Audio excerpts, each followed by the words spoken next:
2 अगस्त सन 1990 की सुबह तकरीबन 1 लाख इराकी फौजी टैंकों, हेलीकॉप्टरों और ट्रकों के साथ कुवैत की सरहद में दाखिल हुए। उस वक्त इराक की फौज दुनिया की चौथी सबसे बड़ी फौज थी। महज 1 घंटे में ही वो कुवैत सिटी पहुंच गए और दोपहर तक इराकी टैंकों ने कुवैत के शाही महल दस्मान पैलेस को मुहासरे में ले लिया था। रेहान फजल की रिपोर्ट सुनिए आरिफ शमीम से। उस वक्त तक कुवैत के अमीर सऊदी अरब फरार हो चुके थे। उन्होंने अपने सौतेले भाई शेख फहद अल अहमद अल सबाह को अपनी जगह छोड़ा था। इराकी फौज ने शेख को देखते ही गोली मार दी। इराकी फौज के एक ऐनी शाहिद के मुताबिक उनकी लाश को टैंक के सामने रखकर उस पर से टैंक को गुजारा गया था। कुवैत पर हमला करने से पहले बाथ इनकलाब की 22वीं सालगिरह के मौके पर सद्दाम हुसैन ने अपने मुतालबात की एक फहरिस्त कुवैत के सामने रखी थी। उन मुतालबात में बैनुल अक़वामी मंडी में तेल की कीमत को मुस्तहकम करना, खलीजी जंग के दौरान कुवैत से लिए गए कर्जे माफ करना और मार्शल प्लान जैसा अरब मंसूबा शामिल था, जो कि इराक की तामीर नौ में मदद के लिए बनाया गया था। उस वक्त के सदर सद्दाम हुसैन ने इराकी टीवी पर धमकी दी कि अगर कुवैत हमारी बात नहीं मानता तो हमारे पास हालात को दुरुस्त करने और अपने हकूक की बहाली के लिए जरूरी इक़दाम करने के सिवा कोई चारा नहीं होगा। सऊदी सफारतकार और शाह फहद के करीबी मुशीर डॉक्टर गाजी अल गौस सेबी ने एक इंटरव्यू में कहा था कि दर हकीकत सऊदी अरब और कुवैत दोनों ने ये उम्मीद छोड़ दी थी कि वो खलीजी जंग के दौरान इराक को दिए गए कर्जे वापस हासिल करने में कामयाब हो जाएंगे, लेकिन दोनों ममालिक ने ये सोचा कि अगर उन्होंने अवामी तौर पर ऐलान किया कि उन्होंने कर्ज माफ कर दिया है तो उससे गलत पैगाम पहुंचेगा। शाह फहद ने सद्दाम को कर्जा माफी के बारे में आगाह किया, लेकिन सद्दाम ने ऐसा तासुर दिया जैसे वो सऊदी अरब के इस इक़दाम से खुश नहीं है। उस वक्त शाह फहद को एहसास हो गया था कि कुवैत के बुरे दिन आ गए हैं, लेकिन कुवैत के सामने मुतालबात की फहरिस्त रखने से पहले ही सद्दाम ने हमला करने का ज़हन बना लिया था। 21 जुलाई तक तकरीबन 30,000 इराकी फौजियों ने कुवैत की सरहद की तरफ बढ़ना शुरू कर दिया था। 25 जुलाई को दोपहर को तकरीबन 1 बजे सद्दाम ने बगदाद में अमेरिकी सफीर एप्रल ग्रेस्पी को तलब किया। सद्दाम कुवैत में अपनी मुहिम पर उनका रद्द-ए-अमल जानना चाहते थे। इससे पहले फरवरी में अमेरिकी सफीर का सद्दाम हुसैन के साथ वॉइस ऑफ अमेरिका की एक नशरियात पर सफारती तसादम हुआ था, जिसमें सद्दाम के इराक का मुआजना चाउसेस्को के रोमानिया से किया गया था। ग्लेस्पी ने उस नशरियात पर सद्दाम से माजरत करते हुए कहा कि अमेरिका का इराकी हुकूमत के अंदरूनी मामलात में मुदाखलत का कोई इरादा नहीं था। सद्दाम ने इस मुलाकात को यह कहकर खत्म किया कि अगर कुवैत के साथ मुआहदा ना हो सका तो ये लाजिम है कि इराक मौत को कबूल नहीं करेगा। सद्दाम के सवाने निगार कॉन कॉफलिन उनकी सवाने उमरी सद्दाम द सीक्रेट लाइफ में लिखते हैं कि ग्लेस्पी इस मीटिंग से ये सोचकर बाहर आई कि सद्दाम महज खाली धमकियां दे रहे हैं और उनका कुवैत पर हमला करने का कोई इरादा नहीं है। 5 दिन बाद वो सदर बुश से मशावरत के लिए वाशिंगटन रवाना हो गई। जब ग्लेस्पी की सद्दाम से मुलाकात की तफसीलात चंद दिनों बाद बगदाद में शाया हुई तो अरब अमूर में काफी तजर्बा रखने वाली 48 साला सफारतकार पर नादान होने का इल्जाम लगाया गया। ये भी कहा गया कि उन्होंने सद्दाम की कुवैत मुहिम को सब्ज बत्ती दिखा दी। ग्लेस्पी ने इस इल्जाम की सख्ती से तर्दीद की। 1990 की दिहाई में न्यूयॉर्क टाइम्स के साथ एक इंटरव्यू में उन्होंने वाजे किया कि ना मैंने और ना ही किसी और ने सोचा कि इराक पूरे कुवैत पर कब्जा करने का इरादा रखता है। इस मामले में कुवैत, सऊदी अरब और मगरबी दुनिया की सोच बिल्कुल गलत निकली। मिस्री सदर हुस्ने मुबारक ने निजी तौर पर वाशिंगटन और लंदन को यकीन दिलाया कि सद्दाम का कुवैत पर हमला करने का कोई इरादा नहीं है और ये कि अरब सफारतकारी बहरान को हल कर लेगी। 2 अगस्त सन 1990 को रात के 2 बजे 1 लाख इराकी फौजी 300 टैंकों के साथ कुवैत की सरहद अबूर कर गए। कुवैत की 16,000 फौजियों की फौज उनका मुकाबला न कर सकी। कुवैत की सरहद पर कोई एहतजाज भी नहीं हुआ। जब इराकी फौज दारुल हुकूमत कुवैत सिटी पहुंची तो उन्हें कुवैती फौजियों की तरफ से मामूली मुज़ाहमत का सामना करना पड़ा, लेकिन वो जल्द ही उन पर काबू पा गए। कुवैती जंगी तैयारे फिजा में जरूर उड़े, लेकिन इराकियों पर बमबारी करने के लिए नहीं बल्कि सऊदी अरब में पनाह लेने के लिए। कुवैती बहरिया भी अपनी जगह पर खड़ी तमाशा देखती रही। सद्दाम के लिए वाहिद धचका अमीर कुवैत और उनके तमाम वज़रा का सऊदी अरब में महफूज फरार था। रिपब्लिकन गार्ड की एक यूनिट को हुक्म दिया गया कि वो पहले दस्मान पैलेस जाएं और कुवैत सिटी में दाखिल होते ही शाही खानदान को असीर कर लें। کون کفلن لکھتے ہیں کہ شاہی خاندان کے واحد فرد شیخ فہد نے سعودی عرب فرار نہ ہونے کا فیصلہ کیا تھا۔ جب عراقی فوج محل میں پہنچی تو وہ کچھ کویتی فوجیوں کے ساتھ محل کی چھت پر پستول لیے کھڑے تھے۔ ایک عراقی فوجی نے انہیں گولی مار دی۔ 7 گھنٹوں کے اندر پورے کویت پر عراقی فوج کا قبضہ ہو گیا۔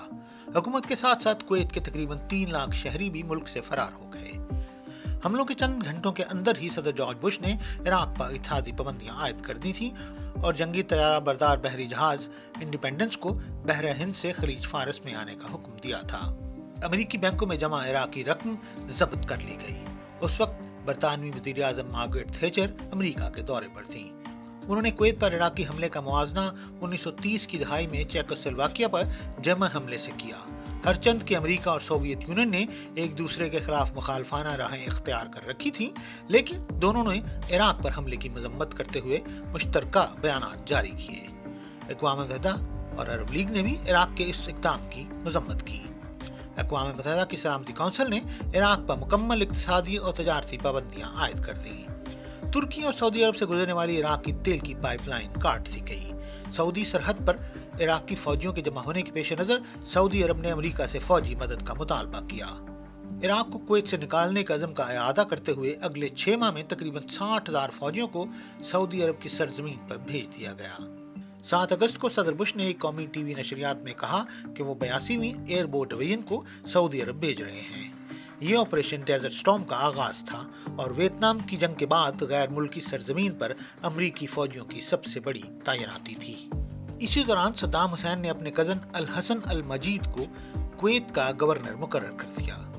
یہ وہی مجید تھے جس نے سن 1988 میں حلبجہ میں ہزاروں کردوں کو گیس چھوڑ کر ہلاک کر دیا تھا۔ فلسطینی رہنما یاسر عرفات بھی صدام کی حمایت کرنے والے چند لوگوں میں شامل تھے۔ تجزیہ کار ان کی حمایت پر حیران تھے کیونکہ ایک وقت میں صدام نے عرفات کے طاقت کے مرکز کو کچلنے کے لیے اپنی تمام تر طاقت لگا دی تھی۔ ستمبر میں صدام کی بالواسطہ حمایت ایک اور ذریعے سے ہوئی۔ فرانس کے صدر فرانسوا متران نے اقوام متحدہ کی جنرل اسمبلی میں اپنی تقریر میں کہا کہ وہ کویت میں عراق کے کچھ زمینی دعووں کو جائز سمجھتے ہیں۔ چند ماہ قبل صدام حسین نے کویت میں کام کرنے والے 327 فرانسیسیوں کو رہا کر کے فرانس کی ہمدردی حاصل کی تھی۔ ان کارکنوں کو اسی دن رہا کیا گیا جب امریکی وزیر خارجہ جیمز بیکر عراق کے خلاف حکمت عملی پر بات کرنے کے لیے پیرس آ رہے تھے۔ امریکہ کے بعد برطانیہ اس معاملے پر عراق کا سب سے بڑا مخالف تھا۔ دراصل صدام حسین نے عراق میں قید برطانوی لوگوں سے ملنے کا فیصلہ کیا۔ کون کافلن لکھتے ہیں کہ ان سے ملاقات کے بعد صدام نے اس بات کا اعادہ کیا تھا کہ عراق میں ان یرغمالیوں کی موجودگی امن کے لیے ضروری ہے۔ انہیں یقین تھا کہ جب وہ وہاں موجود ہوں گے تو اتحادی عراق پر بمباری کرنے کے بارے میں نہیں سوچیں گے۔ ایک ملاقات کے دوران جسے دنیا بھر میں براہ راست نشر کیا گیا، صدام نے 7 سالہ برطانوی لڑکے سٹوئرٹ لاک وڈ سے عربی میں پوچھا، کیا سٹوئرٹ کو آج دودھ ملا ہے؟ بچے کے چہرے پر خوف کے تاثرات نے ان تمام لوگوں کی حالت کی ترجمانی کر دی جو اس وقت صدام کے قبضے میں تھے۔ کویت کے 3 لاکھ افراد یعنی اس کی آبادی کے 1/3 لوگ ملک چھوڑ کر چلے گئے تھے۔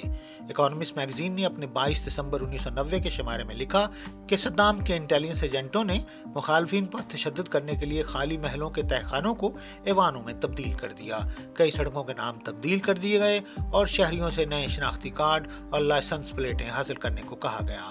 بغداد اور کویت کے درمیان وقت کا فرق ختم کر دیا گیا۔ ایک حکم نامے کے ذریعے کویت کے عوام پر داڑھی رکھنے پر پابندی عائد کر دی گئی اور اس کی مخالفت کرنے والوں کی داڑھی چمٹے سے کھینچ لی گئی۔ کویت مہم کے وقت صدام حسین کا مزاج ان کے جرنیل وفیق السمرائی نے اس طرح بیان کیا ہے۔ وہ لکھتے ہیں کہ صدام نے ہمیں امریکی فوجیوں کو پکڑنے کا حکم دیا تاکہ وہ عراقی ٹینکوں کے ارد گرد انسانی ڈھال کے طور پر استعمال ہو سکیں۔ انہیں یہ غلط فہمی تھی کہ اس طرح ہزاروں امریکی فوجیوں کو پکڑ کر انسانی ڈھال کے طور پر استعمال کیا جا سکتا ہے۔ مجھے اور دوسرے جرنیلوں کو صدام کی اس حماقت پر افسوس اور حیرت ہوئی۔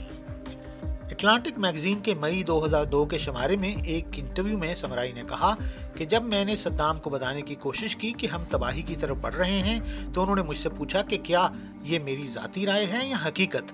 میں نے جواب دیا کہ میں نے یہ رائے سامنے موجود حقائق کی بنیاد پر قائم کی ہے۔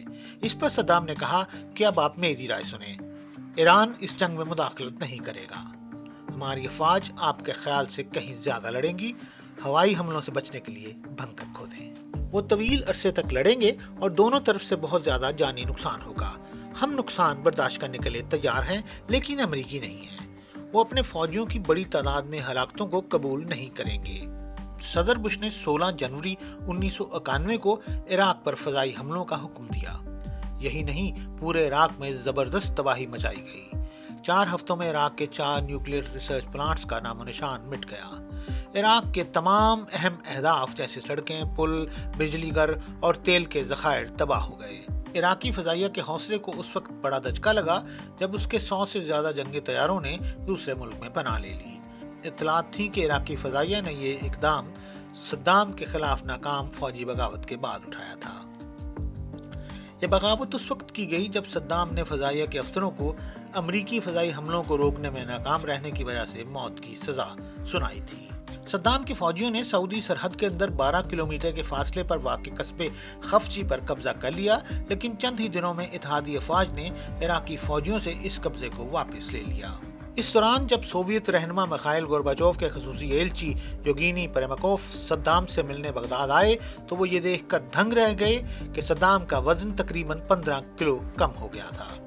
18 फरवरी को इराकी वजीर खारजा तारिक अजीज मॉस्को गए और सोवियत यूनियन की तरफ से इराक को कुवैत से गैर मशरूत तौर पर निकालने की तजवीज को कबूल कर लिया। लेकिन उस वक्त तक आलमी रहनुमाओं में सद्दाम की साख इतनी कम हो चुकी थी कि महज यकीन दहानी से काम नहीं चल रहा था। इराक पर जमीनी हमले के खौफ से सद्दाम हुसैन ने हुक्म दिया कि कुवैत में तेल के तमाम कुओं को आग लगा दी जाए। बलाखिर सदर जॉर्ज बुश ने फौजी कमांडर जनरल नॉर्मन श्वार्ज़कोफ को हुक्म दिया कि अगर इराकी फौज 24 फरवरी तक कुवैत से नहीं निकलती तो इसे जबरदस्ती हटा दिया जाए। अमेरिकी हमले के 48 घंटों के अंदर इराकी फौज ने शिकस्त तस्लीम कर ली। 6 हफ्तों की मुसलसल बमबारी के बाद इराकी फौजी लड़ने के मूड में नहीं थे। हमले के दूसरे दिन के इख्तिताम तक 20,000 इराकी फौजी कैदी बनाए जा चुके थे और 370 इराकी टैंक तबाह हो चुके थे। फिर आखिर सद्दाम हुसैन को 1 अगस्त 1990 को अपने फौजियों को अपनी पोजीशन पर वापस आने का हुक्म देना पड़ा। 26 फरवरी को कुवैत में एक भी इराकी फौजी नहीं बचा था। उसे या तो जंगी कैदी बना लिया गया था या फिर वो इराक वापस चला गया था। इराक के जंगी कैदियों की तादाद बढ़कर 58,000 हो गई थी और इस जंग में तकरीबन 1.5 लाख इराकी फौजी या तो जख्मी हुए या मारे गए थे। इराकी फौजी हुकाम ने सिर्फ एक दरखास्त की थी कि उन्हें हेलीकॉप्टर के जरिए परवाज की इजाजत दी जाए, क्योंकि इराक की तमाम सड़कें और पुल अमरीकी बमबारी से तबाह हो चुके हैं। अमरीकी जनरल श्वार्ज़कोफ ने उनकी दरखास्त कबूल कर ली।